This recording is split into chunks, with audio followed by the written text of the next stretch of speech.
همه تصور میکنید که این جشن هالووین فقط در مورد آب نباته و گردشه و اینکه بچه‌ها لباسای بامزه بپوشن، برن دم در خونه بقیه یا آب نبات بامزه بگیرن برگردن خونه، در حالی که واقعیت چیز دیگریه. واقعیت اینه که توی هفته و روز و ماهی که مربوط به هالووین هست، فاصله بین دو دنیا باریک میشه. دنیای زنده ها و دنیای مرده ها. و خیلی ها با کارهایی که برای جادو هست، برای نزدیکی به موجودات غیر ارگانیک هست، کلی کار انجام میدن. پس تو این ویدیو به همراه من باش تا برات توضیح بدم چیزای مختلف از هالووین که شاید تا حالا کسی بهت نگفته بوده.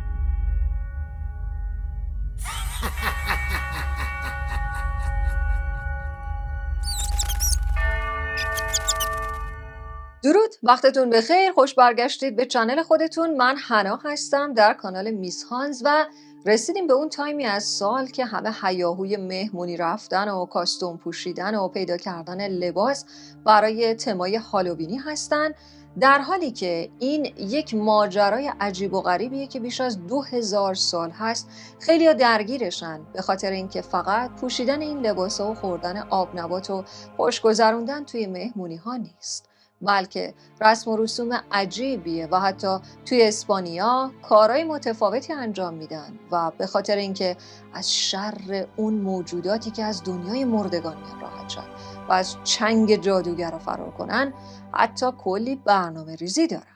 این جشن عجیب و غریب و ترسناک از کجا آمده؟ شب‌هایی که معمولاً اونها رو به اسم سامهین یا شب‌های مربوط به هالووین میشناسیم، موضوع اینه که در این تایم در خود اکتبر یا همون 31 اکتبر که برای هالووین هست، یا حالا یک هفته از اون، 2 هفته از اون، انرژی ها طوری هستن که حاله بین دو دنیا خیلی خیلی باریک میشن و میشه با دنیای دیگر ارتباط گرفت. ولی موضوع ترسناکه به خاطر اینکه اگر ارتباطی بگیرین که اون موجود بر نگرده به دنیای خودش، 1000 مکافات و دردسر برای خودتون در عوض به وجود آوردین. تو اسپانیا فقط بهش هالووین نمیگن، الدیا دلوس دیفونتوس بهش میگن روز مردگان، و اون روز سعی میکنن به مرده ها، برای مرده ها هدیه تهیه کنن تا اینکه اونا برگردن به دنیای خودشون، خوشحال باشن از اینکه یه گیفت و هدیه دریافت کردن و نمونن توی دنیای ما.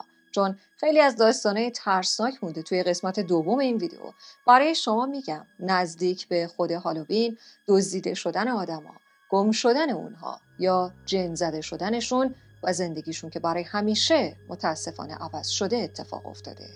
تو مناطقی به اسم گالیسیا یه سریا وجود دارن که معتقدن اگر آتیش‌های خیلی خیلی بزرگی برپا کنن و اگر وسایل قدیمی رو بندازن توی این آتیش، ممکنه مرده ها از این آتیش بزرگ بترسن و توی دنیای ما نمونن. بنابراین همونطور که میبینید خیلی فان و بامزه نیست. یه سریا از گذشته سنتی رو به دوش میکشن برای اینکه شاید ماها رو نجات بدن از شر موجوداتی که 1 ماه یا 1 هفته یا 1 روز در سال ممکنه آشوب بپا کنن.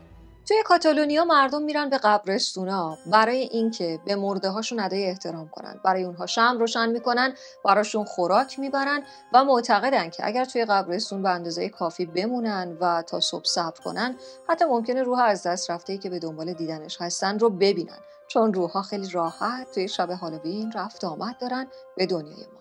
اصلی ترین جذابیتی که برای خیلی‌ها میتونه این شب‌ها یا این ماه جالب باشه و هر سال منتظرن که از راه برسه، این هست که میتونن با روح جادوگران گذشته یا کلاً خود جادوگران ارتباط برقرار کنن. و اگر شجاعتش رو داری تا برات توضیح بدم چطور میشه با این جادوگران ارتباط برقرار کرد، اگر آرزویی داری که حاضرش به خاطرش انقدر ریسک کنی که بتونی با جادوگران مرتبط بشی، جای خوبی اومدی، چون میخوام الان همینو برات توضیح بدم. سابسکرایب چنل، لایک ویدیو رو انجام بدید تا اینکه بیش از پیش در کنار شما باشیم. این 11 روشی که براتون میگم و تصمیم گیریش با خودتونه که آیا واقعی هست، واقعی نیست، میتونه اثرگذار باشه یا نه، خطرناک هست یا خطرناک نیست. ولی بدونید زندگی خیلی‌ها رو ممکنه به هم بریزه. پس حسابی مراقب باشید و اگر اشتباهاً این کارا رو دارید انجام میدید، اکیداً اون کارا رو نکنید، چون ممکنه خودتون رو به دردسر بندازید. روش اولی که برای ارتباط با این موجودات و یا بیشتر جادوگران هست، چون بیشتر همه به دنبال جادو هستن، آتش جادویی هست و آتش جادویی رو باید با چوب‌های خاصی درست کنید، مثل چوب بلوط یا چوب سدر هست و یک کپه آتش بزرگ باید درست کنید. اینکه از سر شب قبل از روشن کردنش باید کنارش باشید. اگر فقط خود شما هستید یا اطرافیان و دوستانی دارید که میخوان انرژیشون رو بگذارن، همه باید دست به دست هم بدید، نیتاتون رو یکی کنید. آیا از اون جادوگران میخواید که یک دولت عجیب و خصمانه و دیکتاتوری رو از بین ببره؟ آیا از اون جادوگران میخواید که به شما انرژی بده، قدرتی بده برای شفا و التیام دیگران؟ از جادوگران کمک میخواید برای اینکه از شما محافظت کنن؟ باید نیت هاتون رو یکی کنید و قبل از اینکه آتش رو روشن کنید در اون شب هالووین بهتر هست این نیت یکی بشه و بعد از اون آتش رو روشن کنید. و این آتش جادویی میتونه باعث بشه جادوگران به سراغ شما بیان یا الهاماتی رو بشنوید تا اینکه به راهی که میخواید دست پیدا کنید برای اون جادو یا اون نیتی که از اول داشتید. گهگداری بعد از اینکه این آتش شروع میکنه به خاکستر شدن و کنارش خاکستر میشینه، یه سری از ویدیوهای قدیمیمون بود که در مورد سمبول‌های جادویی کتاب‌هایی بود که به شما گفتم. میتونید به اون ویدیو که زیر همین کلیپ برای شما اون رو میذاریم توی دسکریپشن، برید لینکش رو براتون میذارم و از اون سمبول‌ها تو اون کتاب‌ها استفاده کنید تا جادوگر منحصر به فرد خودتون رو بتونید احضار کنید یا پیداش کنید. روش دوم درست کردن و بعد روشن کردن شمع‌هایی هست که به رنگ تیره هستن. صرفاً و فقط مشکی نه، ولی میتونه قرمز تیره باشه، نارنجی تیره باشه، قهوه‌ای باشه یا میتونه خاکستری تیره باشه. چه شمع رو خودتون درست کنید که چه بهتر، چه شمع رو فقط روشن کنید اون شب تا فردا صبحش و خواسته که دارید رو روی برگی بنویسید. برگ درخت مو اگر هنوز تونسته باشید سالم نگرش دارید تا این فصل، اگر روی برگ اون درخت بنویسید و بسوزونیدش روی اون شمع، برای شما میتونه باعث احضار جادوگرانی بشه که به شما کمک میکنن برای معجون سازی. یعنی با این روش شما میتونید به جادوگران پوشن و ساخت معجون نزدیک بشید. روش سوم مدیتیشن سمهین هست که معمولاً به خاطر اینکه در این زمان 31 اکتبر فصل برداشت تموم میشه و میریم به چرخه تاریک. منظور از چرخه تاریک سرد بودن هوا، مریض شدن همه، چون اینا از گذشته باقی مونده. ترسناک بودن شرایط و کمسو بودن نور خورشید هست. مدیتیشن رو از بعد از ظهر روز 31 آغاز میکنن. همون روش‌های مراقبه‌ای که در خیلی از ویدیوها برای شما عزیزانم گفتیم. شروع میکنن تا پایان روز 1 نوامبر، یعنی بیش از یک روز شروع به این مراقبه و مدیتیشن میکنن و میخوان که جادوگران محافظ برای محافظت از خودشون، برای دور شدن از مریضی، بیماری یا چشم بد و منفی کنارشون باشن. پس در اصل اونها دارن از گرین ویچ ها یا جادوگران سبز استفاده میکنن برای اینکه محافظشون باشن. چون چرخه برداشت تموم شده و دیگه محصولی نیست، این مراقبه و مدیتیشن برای اونهاست. انرژی خودشون رو اون شب برای اون مراقبه میگذارن تا در اصل مراقبت از اون جادوگران رو از آن خودشون بکنن. روش چهارم رو هر کسی جرأتش رو نداره، هر کسی انجام نمیده و خیلی ممکنه ترسناک باشه. اتفاقای بدی ممکنه بیفته، ممکنه بعد از اون بد اقبالی باشه، چون موجودات غیر ارگانیک دیگری هم توی قبرستان رفت و آمد دارن. از اجنه هستن، از شیاطین هستن، از موکلین برای کارها هستن.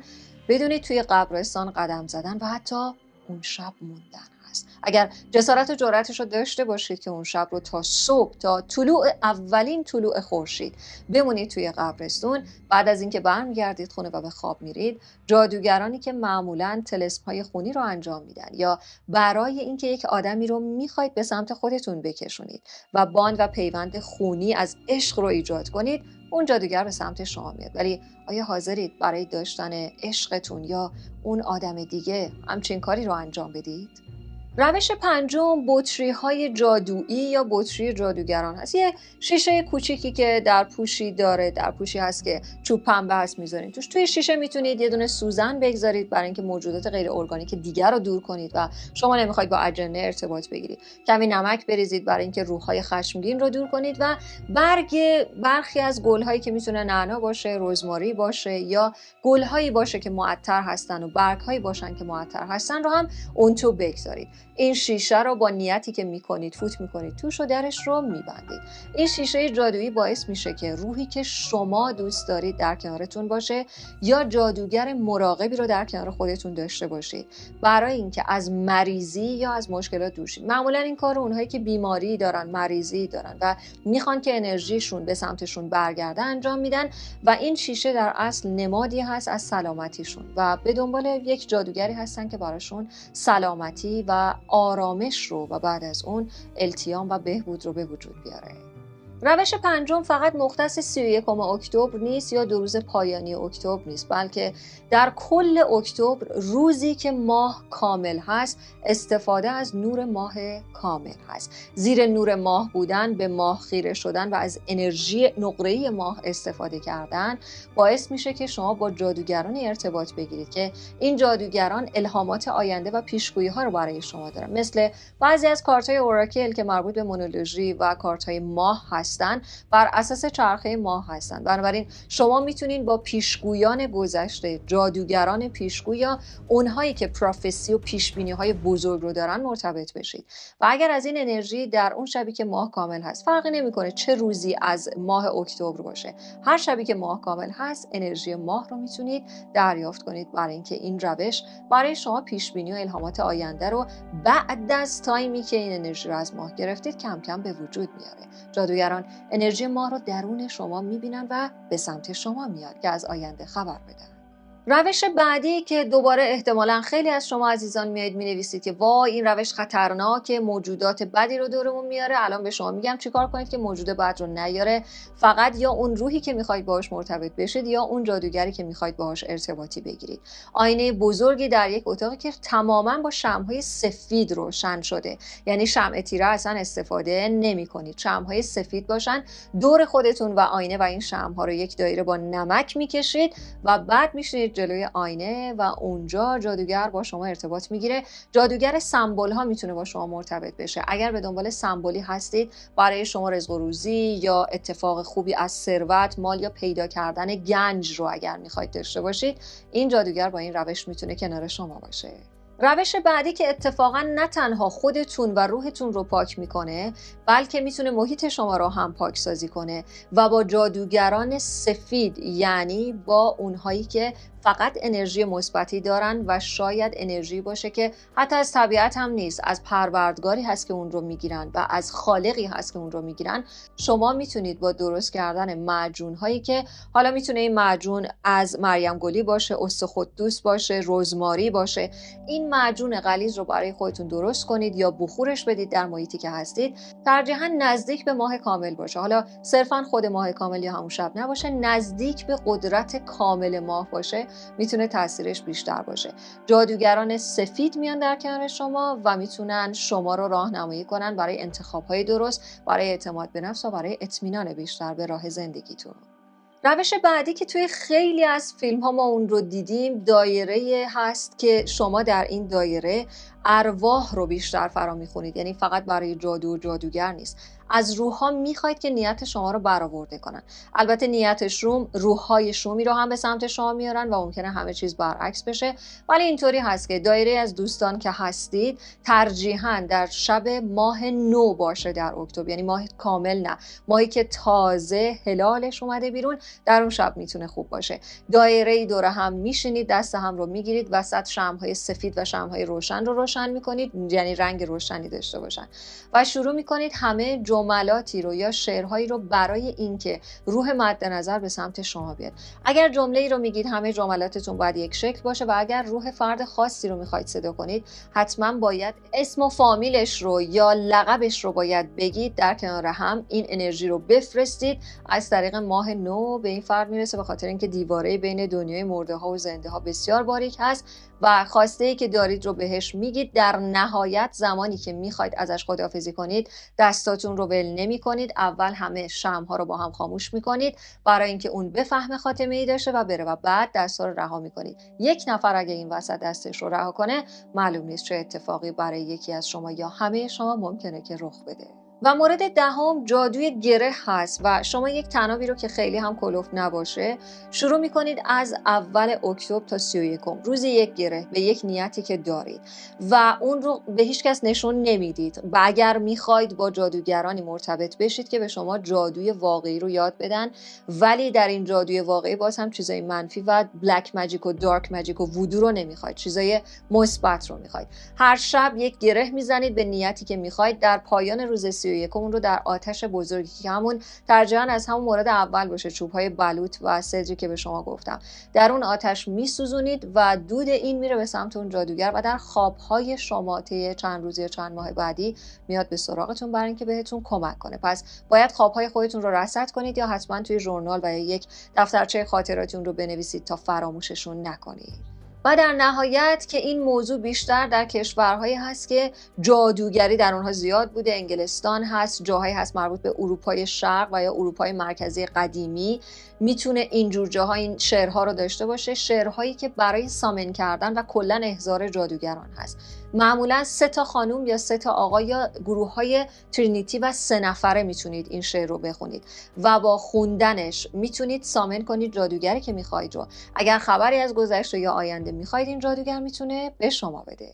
حالا که تا اینجا به همراه من بودید و این روش ها رو به شما گفتم، اکثر اینها برای جادوهای مثبت هست، فقط یکی از اونها جادوی خونی بود که باید خیلی خیلی مراقب باشید، تصمیمش با خود شما خواهد بود، ولی اینها چیزهایی هست که از منابع متفاوت به دست آوردیم. این 11 روش اگر شما واقعا علاقمند به جادو هستید، چون همونطور که میدونید واقعا جادو وجود داره که خیلی‌ها دارن ازش استفاده میکنن. اما اینجا بریم به سراغ 7 نکته ممنوعه برای شما عزیزانم که شما اصلا نباید در اکتبر یا در هالووین یا در سامهین اون رو انجام بدید و برای شما اتفاقای بدی ممکنه بیفته. این 7 چیزهای ممنوعه هستن. چیزایی که به شما میگم ممکنه شما رو در دنیای متافیزیک گیر بندازه، باعث این بشه که روح و جسم شما تسخیر بشه.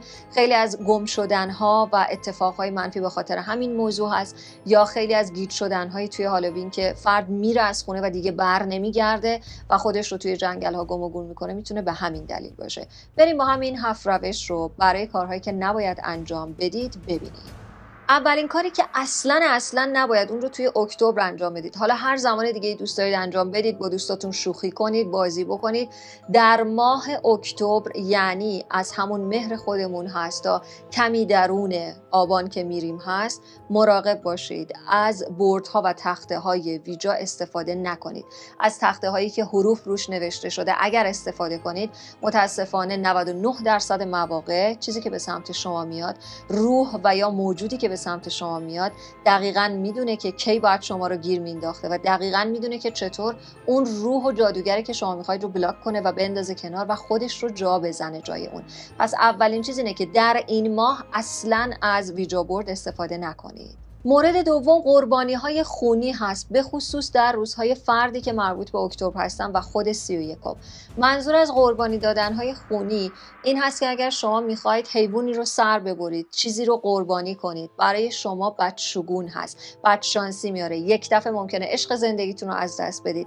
اگر در این ماه تصادفاً همچین کاری رو انجام بدید، حتی اگر با ماشین بزنید به حیوان، ممکنه برای شما بدشانسی داشته باشه. پس توی این ماه باید خیلی دقت کنید. قربانی خون دادن یا خون ریختن که یک جونوری از بین بره و کشته بشه، برای خود شما میتونه طلسم سنگینی رو به وجود بیاره که میگن بدشانسی هاش حتی باعث مریضی های عجیب و غریبی میشه یا باعث این میشه که یک دفعه زندگی شما روی خیلی بد و منفی رو به خودش ببینه. مورد سوم که خیلی اون رو شوخی میگیرن، خیلی به خاطرش خانوادهشون پاشیده و از بین رفته، دست زدن به اشیایی هست که نفرین شده و طلسم شده هستن. دیدید یه موقعی میری توی قبرستون میگن به اون در دست نزن، یا هر کی به اون در دست زده، به اون سنگ قبر دست زده، از اون سنگ قبر از روش رد شده، یه اتفاق بدی براش افتاده. یا انگشتری هست، دستبندی هست، وسیله‌ای هست که میگن نفرین شده است و طلسم شده. تو خونه های قدیمی خیلی این وسایل وجود دارن. اصلا و اکیداً به اونها دست نزنید، چون به همراه داشتن اون باعث میشه تمامی موجودات مثل مگنتی به شما جذب بشن، اون هم موجوداتی که خیلی دوست دارن از انرژی شما مصرف کنن و اصلا این دنیا رو ترک نکنن. اونها اصلا منتظر اکتبر بودن، منتظر این ماه بودن که این پرده باریک بشه بین دنیای مردگان و زندگان و دنیای ماورا و دنیای ما، تا اینکه بیان و به سراغ آدم‌هایی برن که این اشتباه رو انجام میدن. مورد بعدی چیز عجیب و غریبیه، ولی تو بعضی از کلیپ ها، بعضی از عکس ها، بعضی از کتاب ها راجبش خوندید و مورد نگاه کردن همزمان به 3 آینه هست. توی بعضی از فیلم ها دیدید که 3 آینه که 2 تاشون انگار مورب هستن کنار ما، یعنی زاویه دار هستن. اونی که روبروی ما هست مستقیما، اگر این 3 آینه رو همزمان به هر سه نگاه کنید یا در مورد این 3 آینه اون رو بچرخونید که فقط خود شما اونجا باشید، روح شما میگن کپچر میشه توی آینه. به خصوص در هفته پایانی اکتبر، یعنی جایی که میرسیم به 31 اکتبر، 7 روز قبلش تا اون روز، اگر شما به 3 آینه در کنار هم و این 3 آینه به هم متصل است، مثل تصویری که دارید میبینید هست، اگر شما این 3 آینه رو بهشون نگاه کنید، روحتون اسیر آینه میشه و موجودات منفی که همه شما در موردش میگید وای ترسناک هستن، اونجان که میتونن بیان توی کالبد شما، روح شما توی اون آینه میمونه، ولی متاسفانه جسم شما توش یک موجود غیر ارگانیک دیگه قرار میگیره. مورد پنجم احضار روحی هست که توی قبرستان انجام میشه. به شما گفتم اگر برید قبرستان برای مرده ها هدیه ببرید، اونها رو جایی که هستن قبر اونها رو پاکسازی کنید یا تا صبح اونجا بمونید، میتونید با اونها ارتباط بگیرید. ولی اگر شروع کنید احضار کردنش، حالا یا با دوستاتون یا روش هایی که در بخش احضار روح در ویدیویی در این زمینه به شما گفتم، این کارها رو انجام ندید چون خطرناکه. به شما اکیداً این رو گفتم، همون روش ها رو اگر در ویدیویی که زیر همین ویدیو در بخش دیسکریپشن براتون گذاشتم انجام بدید توی قبرستون، یکی از چیزهایی هست که بخت برگشته یا بدشگونی بزرگ یا بستگی بخت رو میتونه به وجود بیاره. مورد بعدی پیمان نیمه شب هست که شاید چند تا فیلم ترسناک در موردش شنیده باشید یا دیده باشید. پیمان نیمه شب در مورد ساعت‌هایی هست که مربوط به شیاطین و جادوگرا هست. حالا میتونه 2 دقیقه باشه، 3 دقیقه یا 6 دقیقه صبح باشه. یعنی این ساعت‌ها در نیمه شب و صبح ساعت‌هایی هستن که شما هیچ پیمان و پیوندی نباید بلند بازگو کنید. مثلا تو اتاقتون هستید، بریک اپ داشتید، اون شب کات کردید با یه نفر و دارید پیاما رو میخونید، ساعت 2 دقیقه میشه، بدون اینکه حواستون باشه تو شب‌های اکتبر میگید که آره من پیمان میبندم، قسم میخورم که دیگه، همون چیزی که میگید برعکسش برای خودتون ممکن اتفاق بیفته. یعنی اون چیزی که به ضرر شما هست با این پیوند اشتباهی که در ساعات شیطانی ممکنه مطرح کنید، در این ماه میتونه برای شما دردسرساز باشه. و مورد هفتم این هست که اگر میخواید اجنه و موکلی رو چه ازش استفاده کنید، چه طلسم استفاده کنید، چه برید پیش دعانویس، بدونید در این سامهین همه طلسم ها برعکس هست، به خاطر اینکه دیگه اون دیواره وجود نداره که دنیای موجودات عجیب از ما دور کنه و همه خواسته ها برعکس اتفاق میفته. پس حواستون رو جمع کنید که برای خودتون دردسر درست نکنید و مثل بعضی از طلسم ها به جون خودتون و خانواده‌تون نیفته. اما اینجا بهترین قسمت ویدیو هست، به خاطر اینکه برای شما میگم که کلا اگر دوست ندارید، نه با جادوگران سفیدی، نه با جادوگران گرینی، نه با جادوگران پشتنی، با هیچ موجودی اصلا دوست ندارید ارتباط داشته باشید و دوست دارید محیط رو پاکسازی کنید، اینجا من به شما میگم که با چه گیاهانی میتونید محیط خودتون رو پاکسازی کنید. گیاهانی که به شما میگم هم میتونید به عنوان دمنوش استفاده کنید، هم میتونید اونها رو بخور بدید. حالا نیازی نیست دستگاه بخوری لاکچری داشته باشید، همون آب جوشی که روی گاز هست اگر این گیاهان رو توش بریزید و حالا اون آب جوش رو یا بچرخونید یا اون گاز رو روشن بگذارید تا اون آب کامل بخار شه و همه جای خونه رو از عطر و بخور این گیاهان رو بگیره، کامل برای پاکسازی سنگینی ها هست. کلا اگر سنگینی در زندگیتون احساس میکنید در این برج و احساس میکنید که چیزی موجودی در محیط زندگی شما هست، این روش ها و این گیاه ها میتونن خیلی به شما کمک کنن. گیاه اول مریم گلی سفید هست و شما باید اینطور که میگم ازش استفاده کنید. برگ ها و شاخه های خشکش رو خیلی از عطاری ها دارن، خیلی سخت نیست پیدا کردنش، چیز ساده ای هست. برگ ها و شاخه خشکش رو میگیرید، با یک بندی پایینش رو میبندید و بالاش رو شروع میکنید دود دادن یا آتیش زدن. وقتی که آتیش زدید سعی میکنید یک مقدار اون دود رو توی خونه بچرخونید، نه اینکه همه جا رو آتیش بزنید بعد بگید میس هانز گفت، نه، سعی کنید دود اون رو مثل همون اسپندود کردن خودمون فقط با این شاخه مریم گلی هست.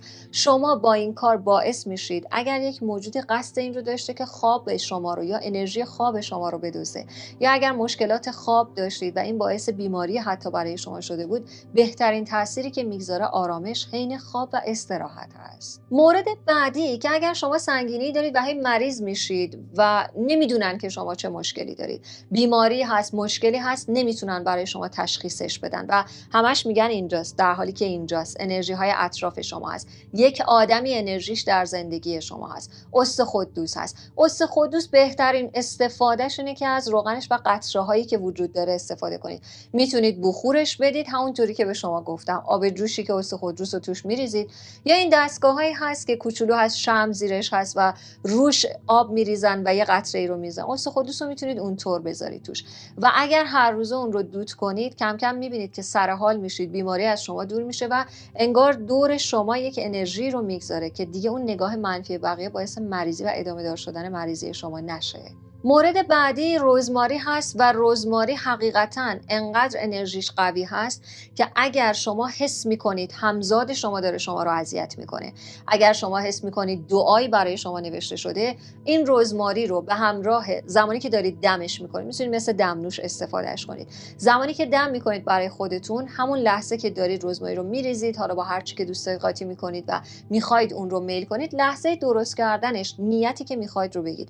یعنی نیت خودتون رو بگید که من میخوام انرژی فلان کسک که حس میکنم منفیه، فلان جا که برای من مشکل ایجاد کرده، یا زندگیم که الان سنگینی روشه بره. اون نیت رو بگید و اون رو بنوشید و بدونید بعد از 1 ماه یا در همین اکتبر ازش استفاده کردن میتونه خیلی از این سنگینی ها، چشمای منفی ها، حتی دعا رو دور کنه.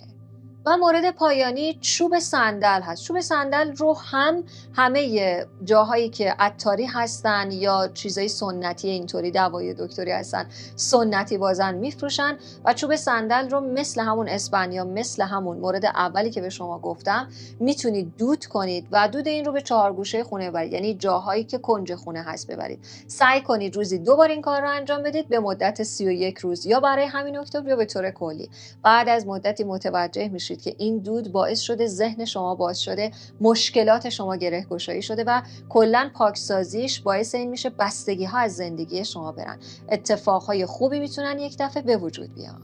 هالووین ممکنه برای خیلیا شب‌های سرگرم کننده‌ای باشه که به دنبال جادو باشن، به دنبال ارتباط با موجودات دارک باشن، ولی روش‌هایی که به شما گفتم اگر اشتباه انجامشون بدید یا مثلا به جای شمعی که انتخاب می‌کنید چیز دیگری بگذارید، جملات و نیت دیگری رو بگید، میتونه برای شما خیلی مشکل ساز باشه. پس حواستون رو جمع کنید. مثل اینکه واقعا یک چیزی هست که سالیان سال هست، هزاران سال هست که آدم‌ها شروع می‌کنن پاکسازی محیطشون یا دقت می‌کنن که چه آرزویی رو، چه قسمی رو یا چه پیمان و پیوندی رو با چه موجودی در چه ساعتی می‌بندن. انتخاب‌های بسیار خوبی داشته باشید. قبول کردن و قبول نکردن اینها همه به تصمیمات خود شما برمیگرده، ولی فکر می‌کنید این همه آدم برای چی شبایی که مربوط به سامهین و هالووین هست انرژی هاشون اینقدر فرق می‌کنه؟